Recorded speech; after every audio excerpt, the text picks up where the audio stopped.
นี่คือทีมที่เกิดขึ้นจากเท่าฐานเติบโตท่ามกลางแรงงานและความบ้าคลั่งของเมืองอุตสาหกรรมและกลายเป็นหนึ่งในทีมที่โลกไม่มีวันลืมชื่อง่ายๆลีดยูไนเต็ดทีมจากยอร์กเชียร์ที่แฟนบอลไทยเรียกว่ายุงทองเบื้องหลังเสื้อสีขาวคือเมืองอุตสาหกรรม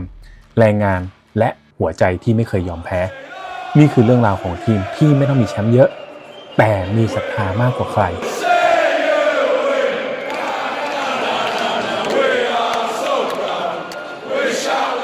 ลีดยูไนเต็ดหรือที่แฟนบอลบ้านเราคุ้นในชื่อยุงทอง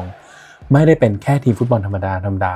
จากย่านยอร์กเชียร์แต่นี่คือตัวแทนของเมืองอุตสาหกรรมแรงงานและฟุตบอลที่ดุแต่จริงใจที่สุดแห่งหนึ่งในอังกฤษเมืองลีดส์เป็นหนึ่งในศูนย์กลางอุตสาหกรรมสิ่งทอในยุคปฏิวัติอุตสาหกรรมและกลายเป็นเมืองใหญ่ของภาคเหนือที่มีทั้งประวัติศาสตร์วัฒนธรรมและความเป็น working class อย่างชัดเจนใครอยู่ลีดส์มักจะภูมิใจกับความขยันอึดถึกและความรักทีมแบบไม่สนผลการแข่งขันแล้วคำว่า Leeds United มาจากไหนสโมสร Leeds United ก่อตั้งในปี 1919 แทนที่ทีมเดิมที่ชื่อ Leeds City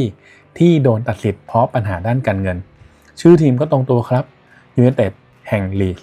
พยายามสื่อถึงการรวมตัวของเมืองและชาวเมืองหลังจากเกิดความปั่นป่วนในวงการฟุตบอลท้องถิ่นฉายาของทีมก็คือ United ก่อนที่จะมาใช้ฉายา The White ในยุคของดอนเรวีแล้วคำว่ายุงทองมาจากไหน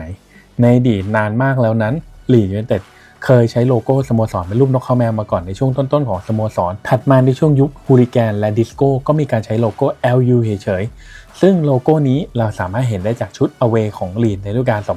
2024-25 ที่นำโลโก้นี้กลับมาใช้ใหม่แต่ในยุค 80 ระยะเวลาสั้นๆเพียงไม่กี่ปีลีดได้ใช้โลโก้เป็นนกยูงแผนหางเป็นสีทองช่วงนั้นก็มีการระบุว่าลีดใช้ฉายา The Peacock เป็นเวลาสั้นๆโดยมีข้อสันนิษฐานว่าเกี่ยวข้องกับผับตรงข้ามสนามที่ชื่อว่า The Old Peacock Pub อยู่ด้วยเช่นกันปัจจุบันนี้ผับนี้ก็ยังอยู่เช่นเดิมเพิ่มเติมคือการขายอาหารไทยด้วยช่วงนั้นน่าจะเป็นช่วงที่สำนักข่าวกีฬาบ้านเราอย่างสยามกีฬาที่มีนายโย่งคอลัมนิสต์ชื่อดังแฟนลีดยูไนเต็ดตั้งชื่อและทำให้แฟนบอลและนักข่าวในยุคถัดมาเรียกฉายายุงทองมาโดยตลอดและถึงแม้ว่าปี 1984 ลีดจะเปลี่ยนมาใช้โลโก้เป็นกุหลาบสีขาวที่หมายถึง White Rose of Yorkshire แล้วแฟนบอลบ้านเราก็ยังคงเรียกว่าลีดยุงทองอยู่เสมอทำไมถึงใส่ชุดขาวทุกอย่างมันเริ่มมาจากยุคทองของเขาจริงๆก่อนหน้านั้นลีดใส่เสื้อสีเหลืองฟ้าตามสีธงเมืองมาตลอดแต่พอปี 1961 ดอนเลวีตำนานผู้จัดการทีมเข้ามาคุมทีมเขาบอกว่าเราจะยิ่งใหญ่แบบเรอัลมาดริดและเปลี่ยนชุดสีแข่งเป็นสีขาวล้วนตั้งแต่นั้น The White ก็กลายเป็นฉายาของทีมและสีขาวก็กลายเป็นสัญลักษณ์แห่งความมุ่งมั่นของลีดมาโดยตลอดสนามเหย้าของลีดคือแอร์แลนด์โรดสนามเล็กแต่เสียงเชียร์ดังระดับหูดับเลยทีเดียวโดยเฉพาะสแตนฝั่งที่ชื่อว่า The Cop หรือ The Don Levy Stand ในปัจจุบันซึ่งเป็นสแตนฝั่งเหนือของเจ้าบ้านที่ขึ้นชื่อเรื่องความดุและพร้อมซัพพอร์ตทีมแม้จะตกชั้นหรืออยู่ในลีกรองก็ตามแล้วลีดยูไนเต็ดเคยเก่งขนาดไหนลีดก่อตั้งขึ้นในปี 1919 และใช้เวลาพิสูจน์ตัวเองไม่นานก่อนจะขึ้นเป็นทีมแนวหน้าของอังกฤษในยุค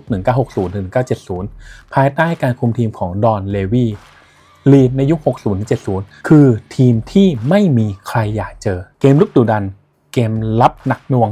จนได้ฉายาว่า Dirty Leeds ในยุคนั้นลีดเป็นทีมที่แข็งดุและไม่กลัวใครพร้อมคว้าแชมป์ลีกสูงสุด2 สมัย FA คัพ1 สมัยลีกคัพ1 สมัยเข้าชิงยูโรเปียนคัพ 1975 แต่ไปแพ้บาเยิร์นมิวนิกอย่างน่าเสียดายนักเตะในตำนานในชุดนั้นได้แก่บิลลี่เบรมเนอร์มิดฟิลด์ตัวเล็กใจใหญ่กัปตันยุคดอนเลวีจอห์นชาวหนึ่งในกองหน้าชาวอังกฤษที่ไปดังกับยูเว่และเป็นชื่อสแตนฝั่งตะวันตกของสนามแจ็คชาวตันพี่ชายของเซอร์บ๊อบบี้ชาวตันผู้เล่นตำแหน่งเซ็นเตอร์แบ็กของสโมสรและทีมชาติอังกฤษเคียงข้างบ๊อบบี้มัวร์และเป็นชื่อสแตนฝั่งตะวันออกของสนามนอร์แมนฮันเตอร์อีกหนึ่งเซ็นเตอร์แบ็กตัวเก่งของสโมสรและทีมชาติชุดแชมป์โลกปัจจุบันชื่อของเขาก็เป็นชื่อสแตนฝั่งใต้ของสนามแอร์แลนด์โรดทำให้สแตนทั้ง4ด้านของสนามเป็นชื่อของอดีตผู้จัดการทีมและอดีตผู้เล่นยุคทองยุคแรกของสโมสรแชมป์ดิวิชั่น1ทีมสุดท้าย1991ถึง1992ฤดูกาลสุดท้ายของดิวิชั่น1ก่อนจะปฏิรูปเป็นพรีเมียร์ลีกลีดยูไนเต็ดสามารถ คว้าแชมป์ได้สำเร็จโดยมีอันดับเหนือแมนเชสเตอร์ยูไนเต็ดและเชฟฟิลด์เวนเดย์โดยนักเตะชุดนั้นได้แก่กอร์ดอนซักคันลีแชปแมนเดวิดแบตตี้แกรี่สปีดแกรี่แมคอลิสเตอร์และเอริกคันโตนายุคทองยุคที่2ทีมพลังหนุ่มแห่งยุค 2000 ไม่มีแชมป์แต่โคตรมันหลายคนอาจจำลีดในภาพของทีมเด็กวัยมันที่พุ่งแรงสุดๆในช่วงปี 1998-2001 ผู้จัดการทีมในตอนนั้นได้แก่เดวิดโอเลรี่ที่เน้นสร้างทีมจากดาวรุ่ง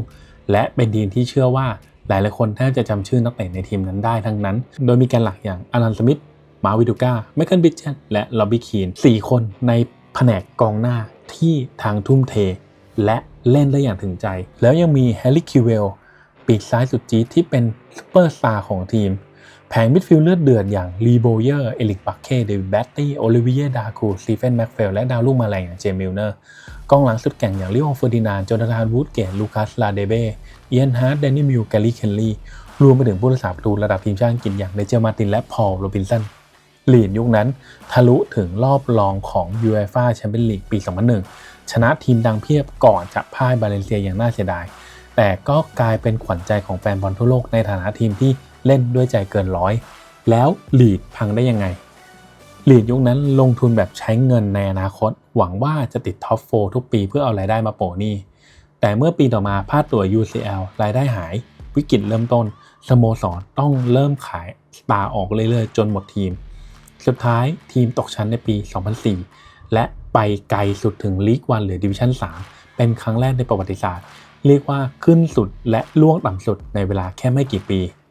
ส่วนลีดปัจจุบันหัวใจยังอยู่ที่เดิมถึงแม้จะผ่านช่วงขาลงนับ10ปีแต่แฟนบอลยังเหนียวแน่นอยู่จนกระทั่งปี 2020 พวกเขากลับขึ้นมาพรีเมียร์ลีกอีกครั้งในยุคของมาร์เซโล บิเอลซาผู้จัดการทีมชาวอาร์เจนตินาผู้ปลุกจิตวิญญาณแห่งลีดกลับมาอีกครั้งหนึ่งและลีดยูไนเต็ดทีมนี้กำลังจะกลับมาสู่พรีเมียร์ลีกอีกครั้งหนึ่งในฤดูกาลหน้านี้ลีดไม่ใช่ทีมใหญ่แต่คือทีมที่มีหัวใจยักษ์แฟนลีดเชียร์เพราะหัวใจไม่ใช่ถ้วยรางวัลพวกเขารู้ว่าฟุตบอลมันคือชีวิตไม่ใช่แค่ความสำเร็จและไม่ว่าอนาคตจะเป็นอย่างไรคนที่เชียร์ลีดจะบอกกับคุณด้วยรอยยิ้มเสมอว่า marching on together คือคำที่เราร้องและเรายังอยู่ตรงนี้เสมอฟอร์สไนท์ขอบคุณครับ